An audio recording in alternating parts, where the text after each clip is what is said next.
Modupwe Folorun Ojoni Iba Boboricha. I give praise to Almighty God, the owner of this day and all days, and to all the Orisha. May they guide us in obtaining wisdom and help us develop fraternity. This tape is going to be about Olokun, goddess of the ocean. And let's not minimize what that means. First, the name Olokun means owner of the ocean. Olo means to own, to have, and Okun is the ocean. So, Olokun is the owner of the ocean. But Olokun also owns all waters.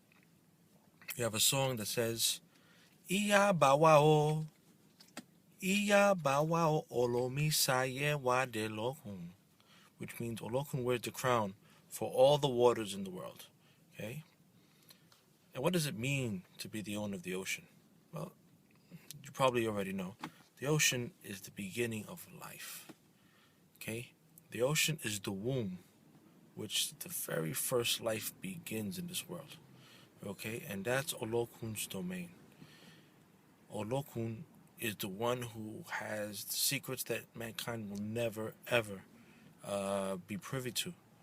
And sometimes, many times she blesses us with this wisdom and we learn new things and new spirituality and new things about science because Olokun releases them. But Olokun will always have secrets that are even beyond us. Okay? Olokun is one of the oldest Orisha in the pantheon of all Orisha. Okay? She is very elder, very ancient, very old. Okay? Um,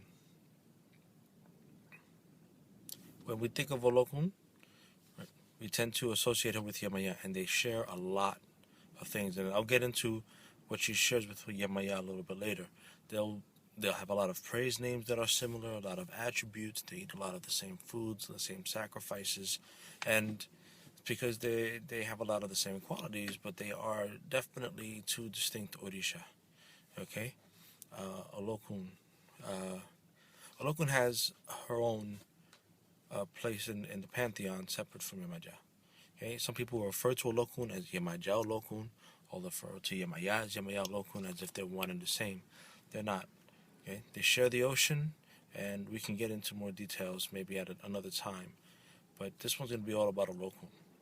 So, how important is Olokun? Well, Olokun is one of the most popular and most adored Orisha in all of Lukumi.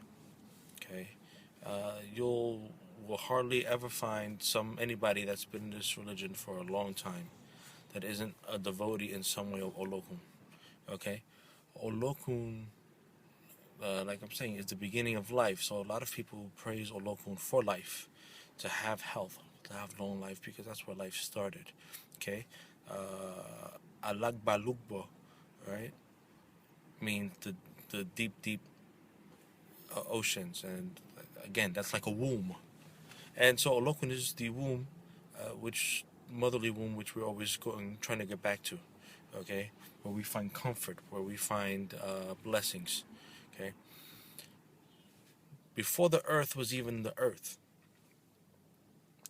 when heaven was a separate place, and heaven is still a separate place, and that's really where any of the Orisha were.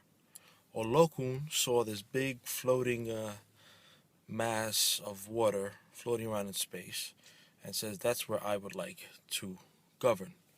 And so she took what was the earth, and it was just a big ball of water at that time, and that's where she took up her residence. She didn't stay in heaven with the other Orisha in Orun. She didn't stay in Orun with the other Orisha. She made the ocean, the earth that was all covered in water, okay, her domain, her kingdom. And so right there, that tells you something about Olokun. How Olokun is in a way solitary, mysterious, being apart from everything. Okay, but Olokun took that opportunity to begin, a new thing, a new life. the sea life, the sea creatures, those phenomena. Every now and then, something from the depths of the ocean floats to the top, and we're all astonished. I can't believe something like that actually exists. And this is what Olokun was creating. Olokun was busy. Olokun wasn't just here, but essentially, as far as we humans are concerned, we people, it was essentially chaos, right? You and I couldn't live in an ocean, right?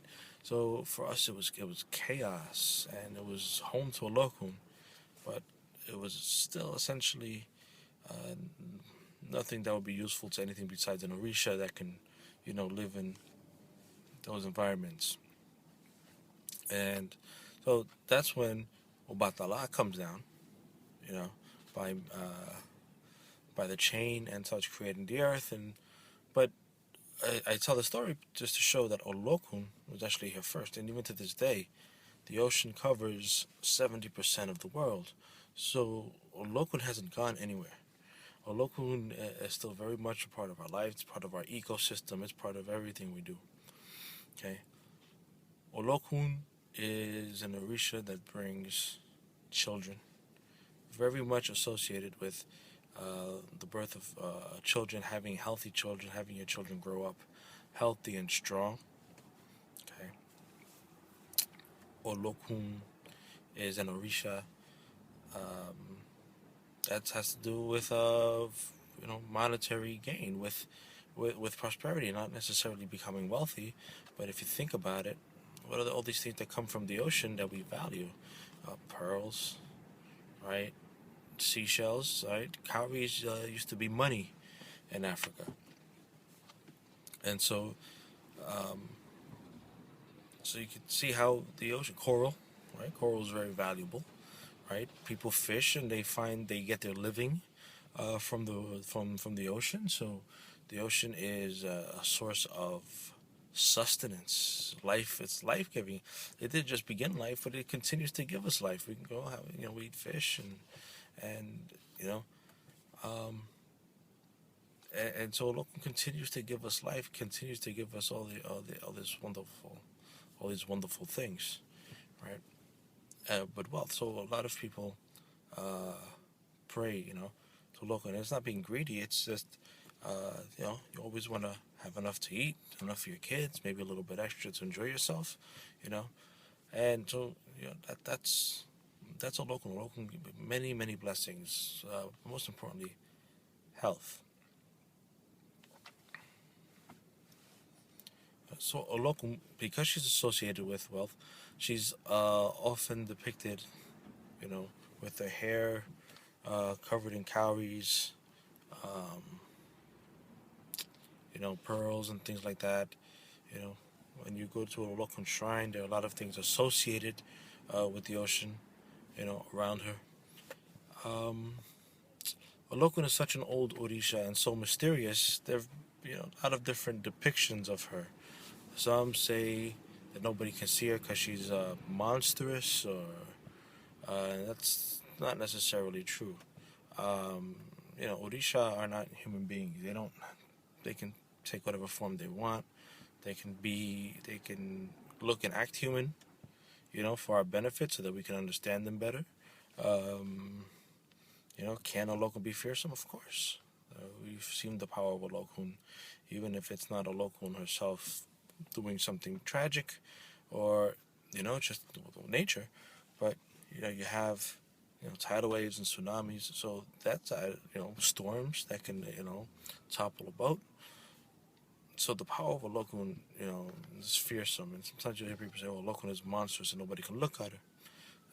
I don't. I wouldn't go that far, but we could understand what they're trying to say, what that metaphor is. It's about the power, the awe that one can be in the presence of Olokun.